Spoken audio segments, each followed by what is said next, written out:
The electric power industry is the generation, transmission, distribution and sale of electric power to the general public. The electrical industry started with the introduction of electric lighting in 1882. Throughout the 1880s and 1890s, growing economic and safety concerns lead to the regulation of the industry. Once an expensive novelty limited to the most densely populated areas, reliable and economical, electric power has become a requirement for normal operation of all elements of developed economies. By the middle of the 20th century, electric power was seen as a natural monopoly. Only efficient if a restricted number of organizations participated in the market. In some areas, vertically integrated companies provides all stages from generation to retail, and only governmental supervision regulated the rate of return and cost structure. Since the 1990s, many regions have opened up the generation and distribution of electric power to provide a more competitive electricity market. While such markets can be abusively manipulated with consequent adverse price and reliability impact to consumers,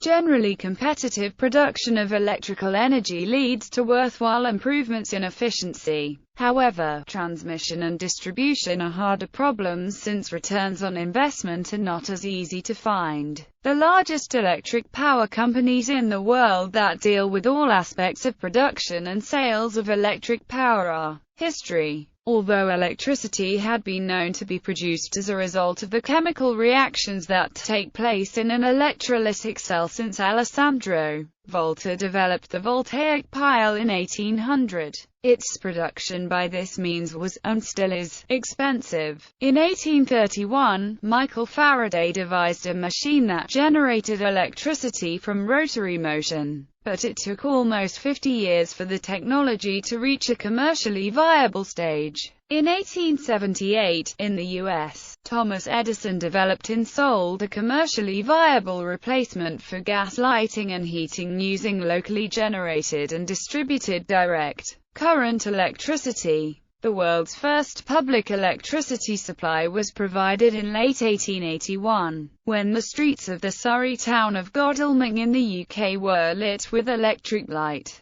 This system was powered from a water wheel on the River Wey, which drove a Siemens alternator that supplied a number of arc lamps within the town. This supply scheme also provided electricity to a number of shops and premises to light 34 incandescent Swan light bulbs. Additionally, Robert Hammond, Indiana, December 1881, demonstrated the new electric light in the Sussex town of Brighton in the UK for a trial period. The ensuing success of this installation enabled Hammond to put this venture on both a commercial and legal footing, as a number of shop owners wanted to use the new electric light. Thus the Hammond Electricity Supply Co. was launched. Whilst the Godalming and Holborn Viaduct schemes closed after a few years, the Brighton scheme continued on, and supply was in 1887 made available for 24 hours per day. In early 1882, Edison opened the world's first steam-powered electricity generating station at Holborn Viaduct in London, where he had entered into an agreement with the City Corporation for a period of 3 months to provide street lighting. In time he had supplied a number of local consumers with electric light. The method of supply was direct current. It was later on in the year, in September 1882, that Edison opened the Pearl Street Power Station in New York City, and again it was a DC supply. It was for this reason that the generation was close to or on the consumer's premises, as Edison had no means of voltage conversion. The voltage chosen for any electrical system is a compromise. Increasing the voltage reduces the current and therefore reduces the required wire thickness. Unfortunately, it also increases the danger from direct contact and increases the required insulation thickness. Furthermore, some load types were difficult or impossible to make work with higher voltages. The overall effect was that Edison's system required power stations to be within a mile of the consumers. While this could work in city centers, it would be unable to economically supply suburbs with power. The mid to late 1880s saw the introduction of alternating current systems in Europe and the US. AC power had an advantage in that transformers, installed at power stations, could be used to raise the voltage from the generators, and transformers at local substations could reduce voltage to supply loads. Increasing the voltage reduced the current in the transmission and distribution lines and hence the size of conductors and distribution losses. This made it more economical to distribute power over long distances. Generators could be located far from the loads. AC and DC competed for a while, during a period called the War of Currents. The DC system was able to claim slightly greater safety, but this difference was not great enough to overwhelm the enormous technical and economic advantages of alternating current, which eventually won out. The AC power system used today developed rapidly, backed by industrialists such as George Westinghouse with Mikhail Dobrovolsky, Galileo Ferraris, Sebastian Ziani de Ferranti, Lucien Gaulard, John Dixon Gibbs, Carl Wilhelm Siemens, William Stanley, Jr., Nikola Tesla, and others contributed to this field. While high-voltage direct current is increasingly being used to transmit large quantities of electricity over long distances or to connect adjacent, asynchronous power systems, the bulk of electricity generation, transmission, distribution and retailing takes place using alternating current.